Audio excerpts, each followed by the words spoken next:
welcome to Catch Outdoors. I'm your host, Captain Rob Modies. This podcast is about living and playing in the Florida Keys. I cover my favorite sport, fishing, but also all the many things to see and do down here in the islands. Thank you so much for tuning in, and now it's time to kick back and relax with me in the Keys.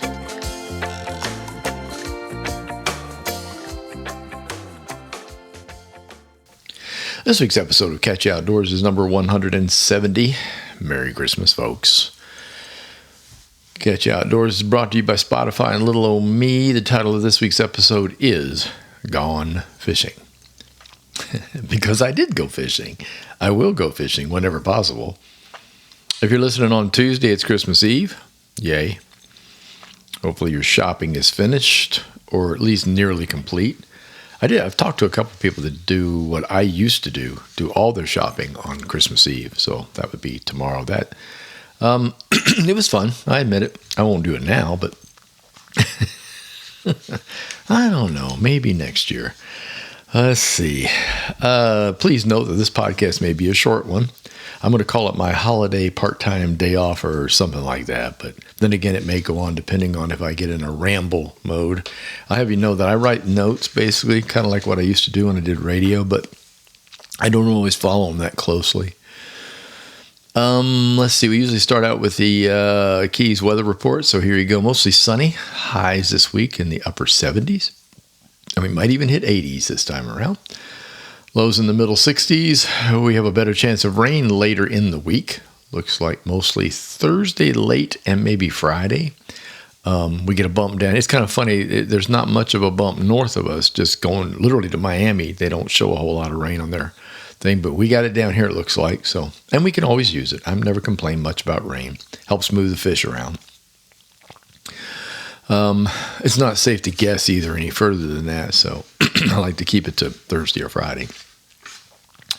Winds are still an issue right now for the little boat guy like me, but we may return to more normal 10 to 15 out of the east, which will provide more protected water access if I can get out there. We'll just have to see. I love it when the wind just stops, and we've had a couple of those. That usually happens right before a front comes. But like I said, we ain't messing with snow like I said last week, so the only ice we have is in our drinks.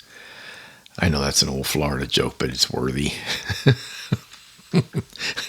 Isn't it? I think so. That's part of our rub it in thing, you know, as winter moves on. And by the way, we are past the shortest day of the year. We are officially in winter now. I'm recording this on Monday the 23rd, so this is officially the first couple of days of winter. Sorry about that, and that won't go away until the spring. Was it March 21st? I think that's right. So we got a long way to go before that happens. Tides are a bit weak right now, but will improve over the week. I was just looking it up. The new moon's on the 30th, so as we approach the new moon, it'll get better and better. But for the next few days, I was looking at a tide chart. It's maybe not even a foot movement in water from low to high in a lot of places. I mean, the ocean you'll get more, but back in the back, it's going to suffer a bit. And as long as we have the north winds or northeast winds blowing against the water, trying to get in, that also negates some of the tide that we might get. So it'll be a struggle. It just ain't going to move much until Friday. And until then, you may have to use the wind, actually, to find those fish hiding along the mangrove points. Offshore has been really good, by the way, fishing-wise, if you have the boat for it.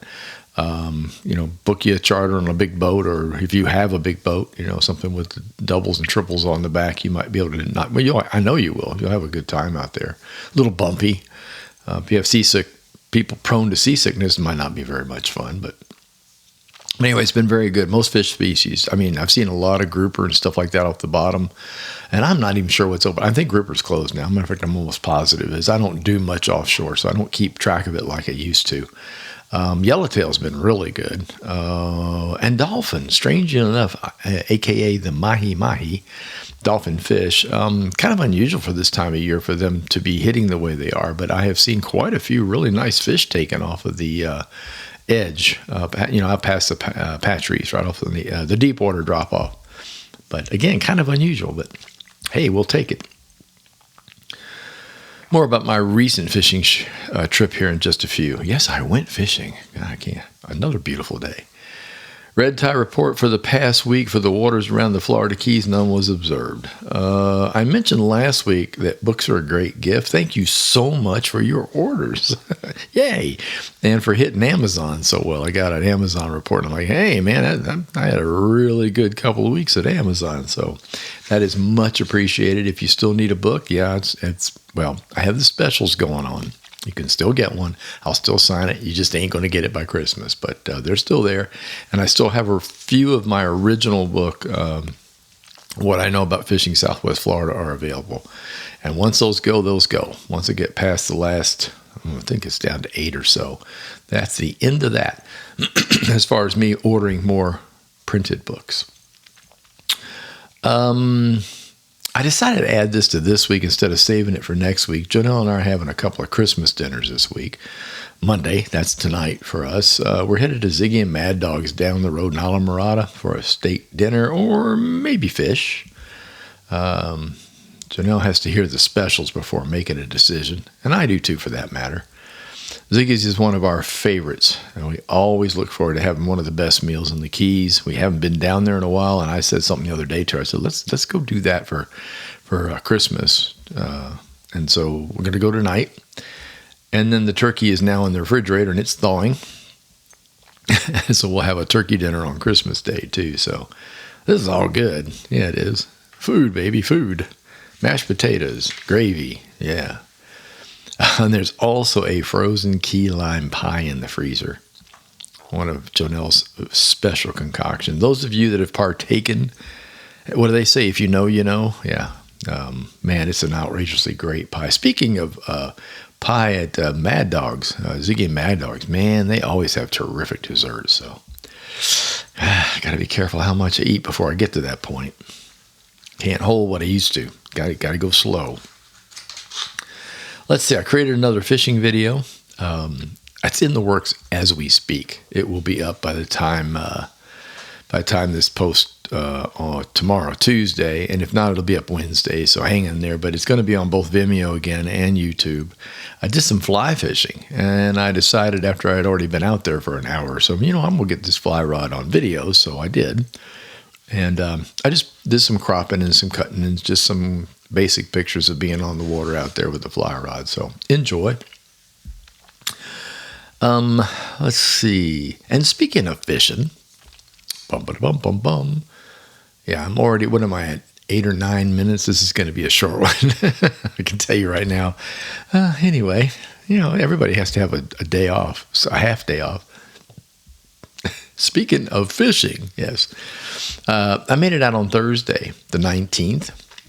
It was another one of those single perfect days just before the arrival of the latest cold front. What happens down here is it'll blow and blow and blow, and then it'll slowly come around. It'll clock around, as the professionals say, clocks around to the east-southeast eventually. And when it gets over there, it'll let up a little bit. That's when we get our 10s. It might have a gust of 15, but mostly 10s to 12. It's doable. Not the most pleasurable time to be out, but it's okay. And then right after that, within a day or two, the winds just completely come to a halt. It usually happens within hours. It's crazy how fast it goes. And that's when the front's coming from up north. I mean, something's happening when it gets calm. You're like, uh-oh. And on this particular day, you'll see it on the video when I play the video, and I might post a few pictures too. I always do Wednesday pictures on Catchy Outdoors on the Facebook page that go along with the podcast that you'll be listening to now. What was really interesting about that was watching the front come. At one point, I'm on the flat, and it's ice blue sky, just blue everywhere, pretty blue, nothing. And then all of a sudden, there's a ridge to the north, and the ridge got bigger and bigger. It was really crazy. I mean, I was only out there on that flat for maybe 3 hours, and it was all of a sudden I had puffy clouds, and it was crazy how fast it happened. And then later that evening is when the wind, of course, will pick back up. But I hit it right again. I got it right on the money. Fishing was really good. I concentrated on the fly rod this time around. Yeah, some spin was involved to give the arm a rest. It sucks getting old. But that delivered a 5-pound jack to the boat on light tackle. So, hey, that was fun. And I was using my usual pink and white. Yeah, the minnow. That sucker was hell bent too on trying to get to the mangroves. I mean, it was really great. It was a surprise because I caught it in an area of a mangrove edge that I normally don't fish, and I was just plunking around. And I'd caught a couple other jacks and a cuda and a few small things. I think I got a snapper back there too on the regular spin. And then I know that's right. I was reeling it in, and a mangrove snapper missed it. You could see the snapper. He had it, and he basically pulled his head to the right or left, whichever, and it popped. And when it did, out of the corner of my eye, I saw this flash coming at it, and it was a 5-pound jack, and that was fun getting to see the strike. And then I like he turned for the bushes, which is what they love to do. They're not quite like snook though. They don't always go all the way in. They'll go right to the edge and bang around, but they for some reason they turn away and come out.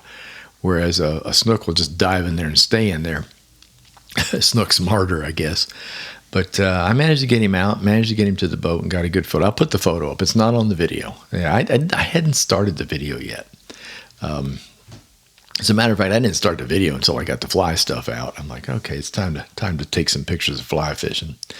But it was nice to get a really big one. And again, I'll post the picture on the Facebook page on Wednesday. About the fly stuff, I was kicking myself a couple of weeks ago for not packing the rod when I went out on that other gorgeous day that I also filmed and put up a video of.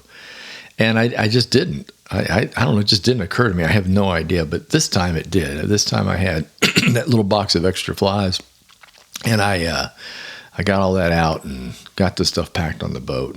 And once I got out there, I took one look around and think, man, I have got to do some fly fishing today. So let's go over the gear. 8-weight 9-foot, weight forward floating line, 9-foot leader. I think it was probably in the 12-pound class, if I'm not mistaken, and 3 feet of 20-pound tippet, fluorocarbon tippet. And then the flies they were all over the place, a number of them, mostly self-created, unnamed concoctions, small and lightly weighted. I used pink and white. I used chartreuse and white. Most were Clouser knockoffs, but shorter, not as big as most Clousers are tied. These were about 2 inches long. They did have barbell eyes on them, though, because I had planned on fishing in water that was going to be around 4 feet deep. Best fishing was out on the flats, just a mile or two from where I usually fish. I wanted to try something new. The mangroves weren't that good. The wind was wrong, first of all. The mangrove area I like to fish, I had trouble lining up on it with the boat, which means if I tossed the fly, it would be hitting me in the back of the head because the wind was coming over my casting arm. And I just couldn't get it adjusted right. So I thought, I don't need to have that stuck in my head. So, but there's a place that I saw on Google Earth, which is about a mile or two from where I fish, the hump, the great big area I love fishing. I thought, I've got to give that a try because it looks similar. And I've been wanting to hit that area out there for quite some time. And about Google Earth, if you aren't using it for flats fishing, you should. Now, especially in the Keys, but other areas, it shows bottom pretty well. It depends on altitude. It depends on what they were using satellite-wise, what they were using to make photographs, whether it was helicopter, aircraft, or satellite. And Google uses all. It will tell you if you run your cursor over the area, you'll see notification up in the corner usually, or there'll be like a watermark or something to tell you what was used and the altitude. That does make a difference, but I like going on it and just scouting areas that I haven't been in. And in the Florida Keys, man, you use Google Earth, it like just stands out. You can obviously see crooks and crannies and cuts and rock and green grass and that kind of stuff.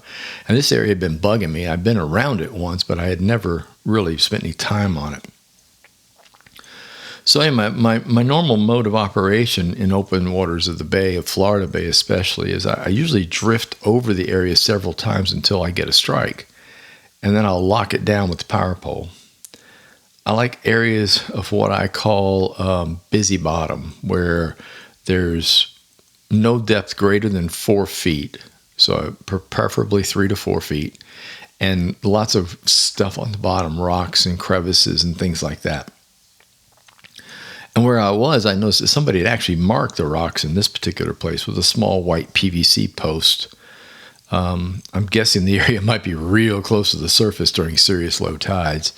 And that's a common feature out here in the Keys, especially in Florida Bay. You will see where a post or a little marker of PVC or something has been placed in the water just to keep the unsuspecting traveler off of that area that has never gone across the bay. Like anywhere else with open water, many boaters from up north assume it's like a lake. And as soon as they see open water, they think, well, it's deep. And it's just not. That's all there is to it. A great deal of Florida Bay is less than 2 feet deep. A lot of it's less than 2 feet deep. And you really have to know your way around out there so you don't run aground. As a matter of fact, I mentioned this once before, the Park Service requires you to take a test and to carry a passed test with you in your paperwork to prove that you've taken the test. And that test is all about the shallowness of Florida Bay and how easy it is for you to wreck it and how big the fines are if you wreck it. So anyway, they had a PVC pipe. And I'm like, oh, wow, that's interesting. So I started working all around the edges, and on the first drift, no takers. I think I moved over about maybe 30 feet or so, 30 or 40 feet, and started drift number 2, and bingo, that did it. I got another big jack and a couple of huge ladyfish. When I say huge ladyfish, I think I mentioned this last week. I got on, or 2 weeks ago, I got on ladyfish like crazy on my fishing, last calm fishing day.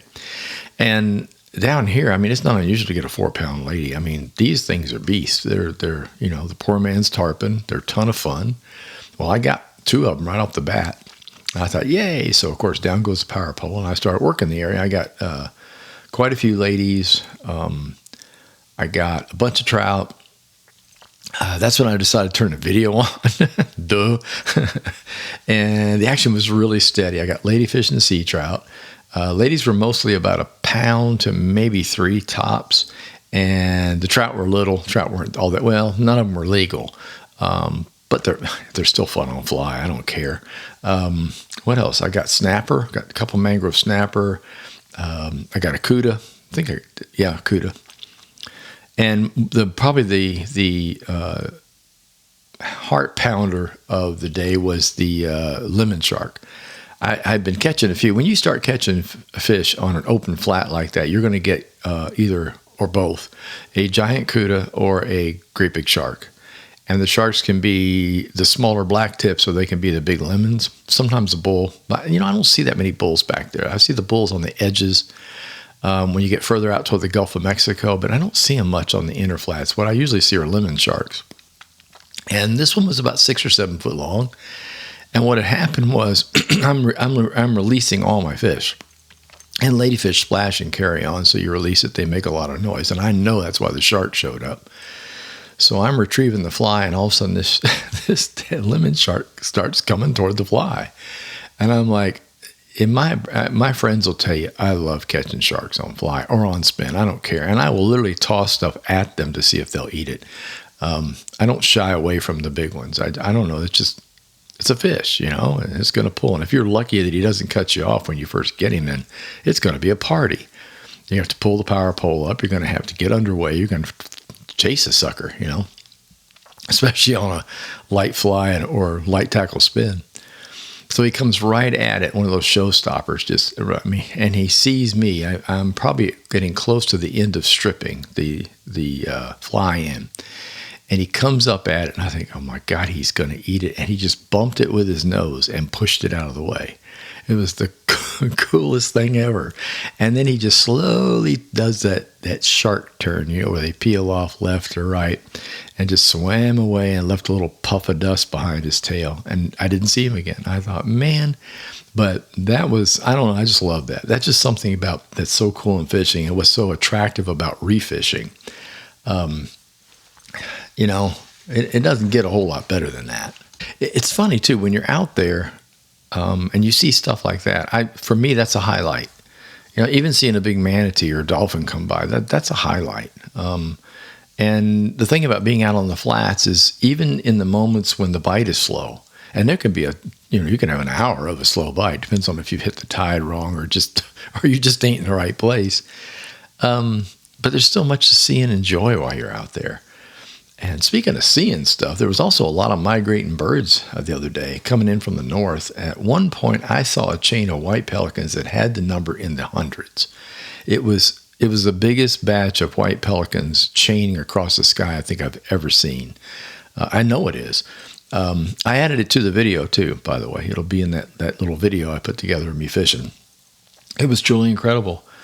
I saw 2 full-size adult manatees, and in our waters it's so clear, it's kind of cool when they come by. And these two, a lot of times when manatees come around, they stop. And these two weren't. These were on a mission. They were on their way somewhere, so they didn't even take a second glance at me. What else? Didn't see any dolphin, which was kind of unusual.